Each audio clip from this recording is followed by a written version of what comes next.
안녕하세요. 스토리텔러들의 책수다. 홍정임. 이성숙, 임신희입니다. 네, 어제부로 장마가 끝나고 이제 본격적인 찜통더위가 시작된다고 합니다. 평년보다 높은 기온이 예상된다고 하니 건강관리에 더욱 힘써야겠습니다. 우리가 더운 건 날씨뿐만이 아니겠죠? 계속되고 있는 한일 갈등과 안보 문제, 경제 불황 등 힘든 상황이 계속되고 있는데요. 이럴 때일수록 우리가 힘을 모으고 지혜를 발휘할 때입니다. 오늘도 힘차게 달려볼까요? 네. 네. 네, 그동안 어떻게 지내셨어요? 저는 광고 타임 신간 서적을 내느라고 바빴습니다. 네. 아, 저 내 안의 네네. 스릴러 네. 책. 네. 네. 아, 고생 많으셨네요. 이거 예. 읽으면 좀 시원해지나요? 시원합니다. 그래요? 무서운 이야기 많이 들어있어요. 10편의 무서운 이야기 아, 들어있어요. 단편인가 봐요. 네, 네. 네. 네, 재밌을 것 아, 같습니다. 바쁘셨겠다. 네. 음. 성수님 어떻게 지내셨어요? 우울해요. 아, 우울하십니까? 네. 네. 제가 표정은 웃고 있지만 우울한 이유는 카드 청구액이 너무 많이 날아가서 딸 때문에? 아니에요. 뭘 저질렀는지 지금 지금 본인이 저질렀는데 감당이 안 되시는 그런 상황인 고민스럽고 네. 또 뭐 이것저것 뭐 또 한꺼번에 날아오는 것들 있잖아요. 거죠? 네, 맞아요. 그래서 겹치면. 겹치는데 맞아요. 뭐 네. 제가 지은 죄니까 제가 감당은 해야 되겠죠. 네. 어쨌거나 그렇게 하면서 일단 책을 사는 것도 아무 생각 없이 사고 싶어서 정말 저도 여러 권을 샀었는데 네. 또 뭐 한 권 사느니 또 3만 원 이상 5만 원 이상이면 또 왜 소품 같은 것도 네, 끼워주고 그렇죠. 해서 읽고 싶은 책 몇 가지를 샀는데 책은 다 좋았었어요. 근데 생활상에 이렇게 하고 싶은 거 하다 보니까 조금 우울한 일이 발생하네요. 그렇죠. 이번 달은 잘 해결하시는 매우 걸로. 현실적인. 네. 네, 요즘에 제가 일을 좀 하면서 월급을 받고는 그런 생각이 들었어요. 내가 뭘 하면 기분이 좋을까 생각하다가 한 10만 원을 들고 가서 전 평소에 자주 못 사니까요. 한꺼번에 책을 사면 기분이 참 좋겠다 싶은 거예요. 사실 오, 주부가 바람직합니다. 네, 주부가 정말 이렇게 공감하는 면이에요. 네, 네. 왜냐면 한 권 사기도 벌써 2만 원 가까이 되니까 그렇잖아요. 네. 그래서 한꺼번에 들고 가서 이제 딱 갔는데 너무 기분 좋게 제가 좋아하는 작가들 책이 막 있는 거예요. 그래가지고 김은 책이랑 정유정 책이랑 막 이렇게 해서 한 5권을 샀어요. 딱 들고 오는데 얼마나 뿌듯하죠? 기쁘던지. 네. 아, 그래서 제가 이 책을 그냥 서점에 가서 기쁜 마음으로 선택하게 됐고요. 네, 오늘의 책은 정유정 작가의 지니입니다. 작가 소개 부탁드릴까요, 성수님께? 네. 네. 정유정 작가 거의 뭐 모르시는 분 없으실 것 같아요. 장편 소설 내 인생의 스프링 캠프로 제1회 세계 청소년 문학상을 받았고요. 내 심장을 쏴라로 제5회 세계 문학상을 수상했습니다. 장편 소설 7년의 밤 28 종의 기원은 국내에서 큰 화제를 모았고 해외 20여 국에서 번역 출판되기도 했습니다. 그리고 에세이 정유정의 히말라야 환상방황 이건 저희들이 한번 옛날에 다룬 것 같고요. 했습니다. 정유정 이야기를 이야기하다 등이 있습니다. 네, 책에 대해서 간단한 소개를 해드리려고 하는데 이 책이 아시는 것처럼 나온 지 얼마 안 됐습니다. 그래서 간단하게 말씀드릴게요. 그러니까 대학 졸업 후 취업 준비와 공무원 시험에 떨어진 김민주라는 인물이 있는데요. 30세 생일날을 집에서 쫓겨나게 됩니다. 고시원을 돌다가 노숙인의 처지에 이르게 되면서 이 무곡마을에 들어오게 되고요. 또 여기 영장류를 연구하던 학자이자 사육사인 이진이가 영장류 센터를 떠나기 전날 밤 화재로 보노보가 탈출한 현장에 출동했다가 돌아온 길에 교통사고를 당하게 되죠. 그로부터 3일간의 이 김민주와 이진이와의 어떤 보노보와의 그 치열했던 순간들에 대한 이야기입니다. 그 후 네, 흥미진진한 얘기가 많지만 스포가 될 수 있으므로 직접 읽어보기를 권해드립니다. 진짜 이게 3일 정도 안에 이 한 권의 책인 거잖아요. 네. 우리 왜 잠 안 오는 밤에 머릿속에 계속 그 생각들을 네. 다 기록했다는 그런 느낌이어서 네. 작가는 작가다 싶더라고요. 네, 그리고 이건 딴 얘기지만 나도 30살이 되면 우리 애들은 일단 다 쫓아내는 걸로 정해두자. 저도 그 생각했습니다. 왠지 그 김민주의 그 인물이 짠하면서 내 아들이 부모로서 저러면 내 아들이 저럴 수 있겠구나. 저는 이미 실행하고 있잖아요. 저도 이미 그렇잖아요. 그래서 저는 되게 김민주의 인물이 너무 이렇게 애틋하면서 와닿았어요. 네. 네. 이 책에 대한 느낌이 어땠는지 한번 말씀해 주실까요?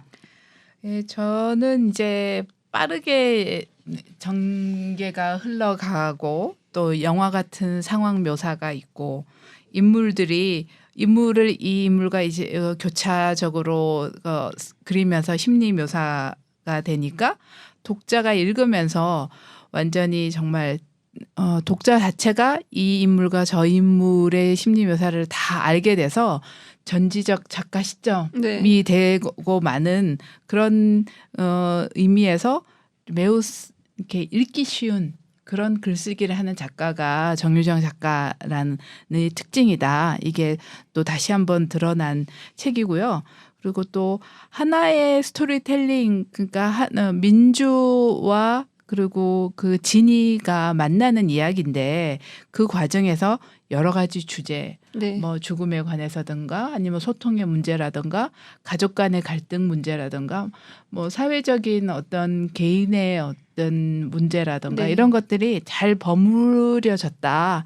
그런 의미에서 장르 소설의 특징과 문학 소설의 특징이 이렇게 딱 혼재되어 있는 그런 하이브리드 소설이다. 네. 정유정의 특징이 그대로 잘 들어와 있다. 네. 예, 이렇게 생각이 들었어요. 네, 좋은 감상평인 것 같습니다. 네. 저는 읽으면서 정유정의 28이 생각나더라고요. 기본 어떤 물론 스토리는 다르지만 뭐 동물 등장한다는 거, 그 동물의 심리를 작가가 굉장히 세부적으로 묘사한다는 거, 그리고 또 어떻게 보면 결론적으로 그런 어떤 이야기를 통해서 인간성을 강조하는 것 같았고요. 괜찮았고 좋았었어요. 근데 중간 부분 조금 약간 박진감이 조금 떨어지나 그렇죠. 싶었는데 네. 또 어떻게 보면 뭐 저기 보노보의 진이의 영혼이 빙의된 그런 현상 들어간 통해 가지고 거니까요. 네. 뭐 그런 부분을 또 좀 새롭게 세부적으로 묘사하다 보니까 약간 좀 그랬을 수는 있는데 그래도 참 새롭게 동물에 대해서도 새롭게 볼 수 있는 계기가 됐던 것 같아요. 네. 그러니까 이 책이 인간이 아닌 다른 생명체가 지닌 그 의식 세계를 표현하고 있는 것 같아요. 그래서 되게 흥미로운 관점이고 저는 마치 이 이야기가 사실이 아닐까 계속 네. 읽으면서 사실일 그 수도 착각에 있겠다 이런 생각이 들더라고요. 빠졌어요. 더불어 인간이 가장 위대하다는 그런 자만심을 벗어나야 되겠다. 그런 그 존중과 이해심을 만들어주는 그런 놀라운 소설인 것 같습니다. 정유정 작가의 다른 작품과 비교했을 때는 또 어땠는지 궁금합니다. 한번 말씀해 주실까요? 저는 네, 정유정 작가가 네, 보통 저 히말라야 환상방황은 가장 저희가 최근에 읽었잖아요. 또 잘 기억이 나고 하는데 사실 7년의 밤과 네. 28도 다 읽었거든요. 맞아요. 근데 스토리가 막 섞여가지고 제 머릿속에 네. 정확하게 기억 안 나요. 사실 오늘 녹음하기 전에 좀 다시 한번 찾아보고 이렇게 분명하게 해갖고 와야겠다라는 마음은 있었으나 실행은 못하고 네. 왔습니다. 네. 뭐 비슷한 부분은 비슷한 것 네, 같아요. 맞습니다.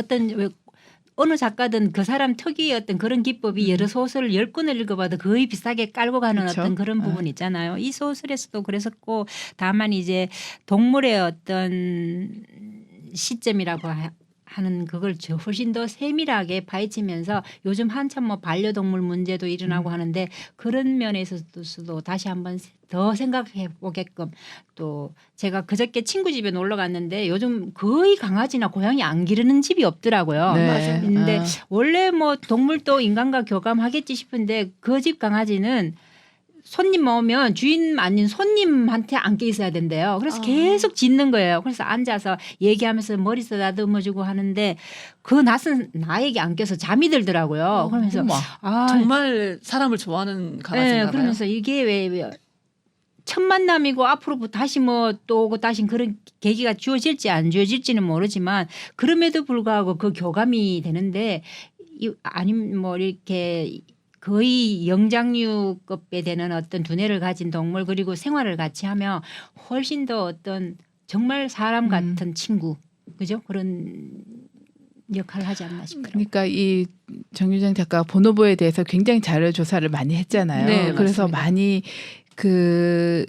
이 생태나 그런 면에서 많이 그 정보를 저희에게 많이 알려주죠. 그래서 보노보라는 유인원에 대해서 새롭게 많이 알게 되고 그러다 보니까 그 보노보가 막 그 밀림이나 어디에서 막 움직이고 떨어지고 막 하는 그 장면이 우리 머릿속에 그려지는 것 같죠. 네, 그리고 맞아요. 심지어는 정말 내가 같이 같이 움직이는 거 맞아요. 밀림 속에서 네. 나무에서 나무로 움직이는 듯한 그런 느낌이 들었어요. 네. 네. 정종 작가가 계산하고 철저하게 분석해서 촘촘히 짜여진 스토리 소설을 쓰잖아요. 그러니까 특히 이제 인물과 상황에 대해서 입체적인 묘사 말씀하신 것처럼 그렇게 하다 보니까 직접 본 것처럼 사실감을 주니까 몰입이 잘 되는 작가 같아요. 그러니까 대부분의 소설 앞에 소설들은 굉장히 낯설고 어두운 분위기이면서 악인이 꼭 있었잖아요. 그래서 섬뜩한 이야기가 주로 많았는데 이번 책 그 지니는 분위기가 확 달라져서 기존의 장점은 가져가면서 따뜻함이 살아있어서 좀 감동을 더 주는 그런 소설이 되었던 것 같아요. 그러니까 소설을 읽을 때 다른 책을 보통 처음 딱 읽을 때 이번엔 어떤 악인이 나올까 전 생각하면서 읽었었거든요. 항상. 맞아. 네. 그럴 수 그래서 있어요. 네. 소설 읽을 때 마음에 좀 이렇게 부담이 있었어요. 근데 이번 책은 그러지 않아서 되게 기존 좋았고. 책들에 비해서 코믹한 부분이 많이 들어갔죠. 네네. 약간 중국 그 작가 위하의 느낌도 좀 나면서 저는 좀 맞아요. 새로운 그런 것 같아요. 감동적이었어요. 그 듣고 보니 그러네요. 네네. 위하의 느낌 좀 있죠. 네네. 네네. 그러면은 저는 코믹한 부분에 있어서는 약간 긴박감을 약간 떨어뜨리는 물론 이제 읽을 때는 재밌었어요. 재밌고 빵 터졌었고 한데 약간 긴박감을 떨어뜨리려면 그리고 또 약간 작가 본인은 약간 원래 코믹함을 주기 위해서 그렇게 넣었다고 하는데 조금 문학성적인 면에서는 조금 좀 떨어지지 않나. 영화적인 면에서 네. 괜찮은 것 같아요. 네. 그치, 긴장을 계속 끌고 갈 수는 없으니까 네. 중간에 한 번씩. 쉬는 네. 시간들을 이렇게 보는 사람들에게 주잖아요. 보통 영화들이. 네, 그러니까 이제 그런 식의 네. 어떤 기법인 것 같아요. 네. 가장 좋았거나 감동적인 부분이 있으면 어디라고 생각하시는지 한번 말씀해 주실까요?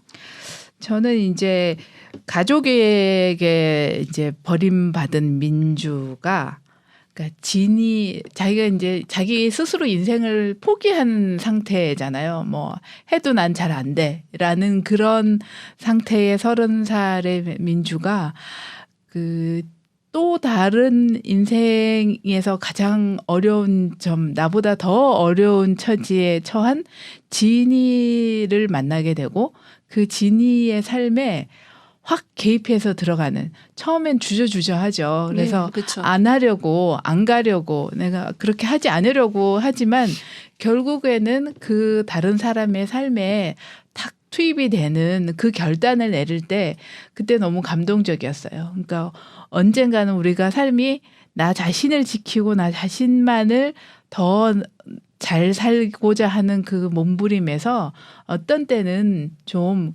그걸 놓아버릴 필요가 있다. 그럴 때 자기 삶 자체도 확 달라지잖아요. 네. 결국은 이 일이 다 끝나고 난 다음에 민주의 삶은 그 전의 삶의 민주가 아니잖아요. 그쵸. 이제 더 이상은. 네. 그렇게 되는 자기 자신을 그야말로 버리니까 새로운 자신이 다 이렇게 투입되고 돌출된다는 면에서 그 부분이 너무 감동적이었어요. 네.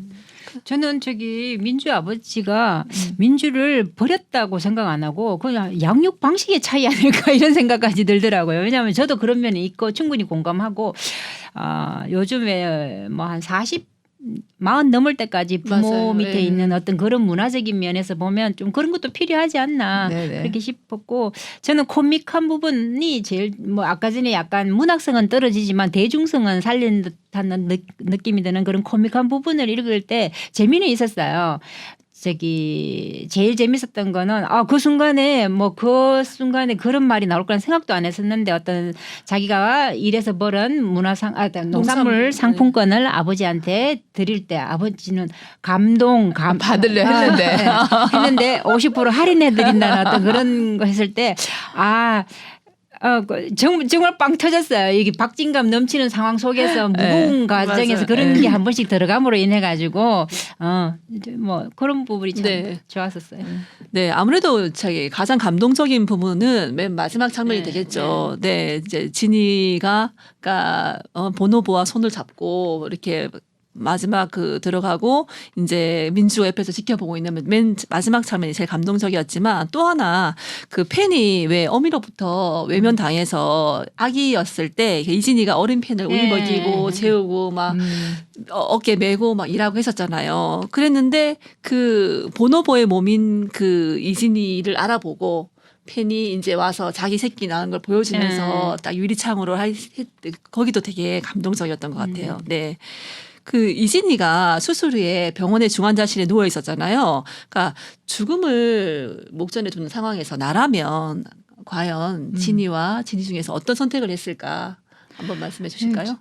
저 같으면 그 정말 정유정 작가처럼 진이의 몸, 그 보노보의 몸을 빼앗는다라는 그런 어떤 숭고한 어떤 정의감, 그거보다는 가장 1차적으로 내가 평생 보노보의 몸을 가지고 살아야 될지도 모른다는 두려움이 더 컸을 것 같아요. 결국 그 선택은 진이의 선택과 비슷하게 가겠지만 어쨌든 동기가 동기가 좀 다르지 근데 않을까. 그게 정말 인간다운 말인 것 같아요. 그러니까요. 네, 솔직한 네. 말인 것 같아요. 저도 마찬가지예요. 네. 결론은 뭐 나 속으로 진이 속으로 들어갔겠죠. 네. 들어가고 저 역시도 보노보를 선택하지는 않을 것 같아요. 근데 그 선택 안 한 이유가 뭐 언니가 말씀하신 대로 저기 보노보를 위해서가 아니라 뭐 남의 몸을 빼앗을 수 있나 그런 뭐 차원이 아니라 제가 보노보로 살아갈 자신이 없다는 거.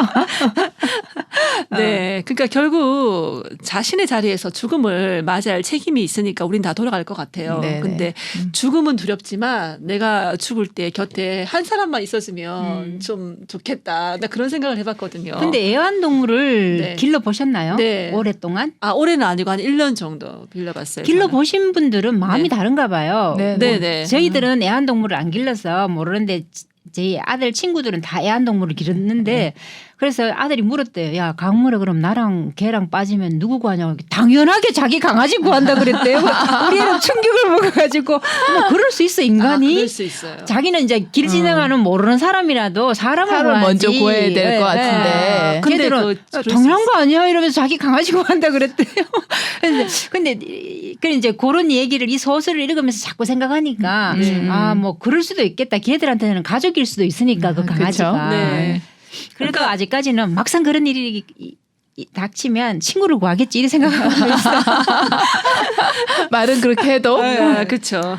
그 침팬지나 보노보 같은 영장류와 사람이 교감하는 게 어디까지 가능하다고 생각하세요? 좀 전에도 금방 얘기하셨지만 저는 제가 길러본 뭐 애완동물까지 막 집안에 들여놓고 예쁘게 했다기보다는 뭐 집안이라도 베란다 아니면 뭐 현관문 밖 이렇게 해서 길러봤는 동물이 물고기, 개구리, 올챙이 때부터 왜 부화시키는 거 가전 뭐 풍뎅이, 햄스터 그리고 병아리, 강아지 정도 길러봤거든요. 근데 이 뭐 인간하고 98.7%가 아니고 몇 프로인지는 모르겠지만 그 교감은 다 가더라고요.